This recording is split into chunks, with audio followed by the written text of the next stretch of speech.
Bonsoir. Vous êtes essayiste. Faut-il mettre les Français à contribution dans le financement de la défense ?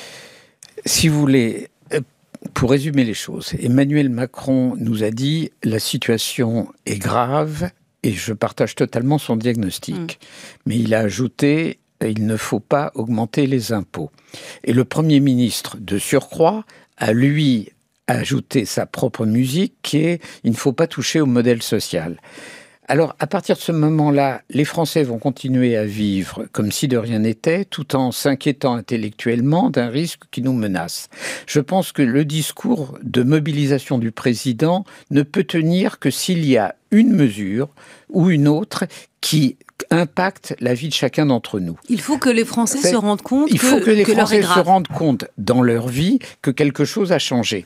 C'est pour ça qu'à mon avis, la meilleure manière de le faire est de faire un emprunt forcé.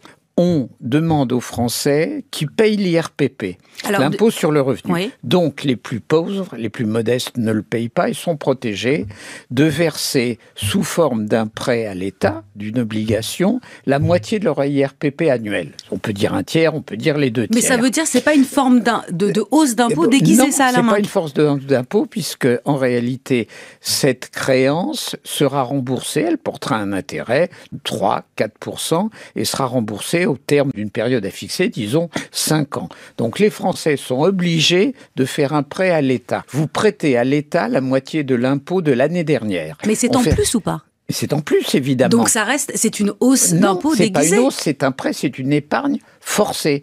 Il s'agit de faire un acte qui fait toucher aux Français la réalité de la crise et du danger qui nous menace. Pourquoi forcer ? Parce qu'on ne peut pas tenir un discours aussi dur, aussi violent que celui qu'Emmanuel Macron a tenu aux Français en leur disant « je fais appel à votre force d'âme » et simultanément on n'augmente pas les impôts, on ne touche pas au modèle social, la vie continue comme avant. Ça n'est pas cohérent.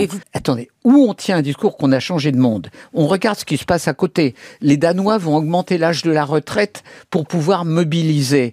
Les Allemands envisagent de reprendre le service militaire. Alors on ne veut pas de cette mesure. Très bien, supprimons 4 jours de congés payés. Faisons une mesure qui nous impacte dans notre vie pour financer cet effort. Il faut doubler le budget militaire.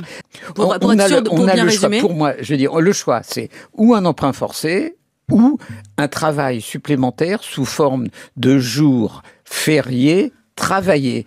On peut peut-être trouver autre chose, mais il faut une mesure qui nous impacte, vous et moi, dans notre vie réelle. Merci beaucoup Alain Minc, essayiste, auteur de Somme toute chez Grasset. Vous étiez l'invité écho de France Info ce soir.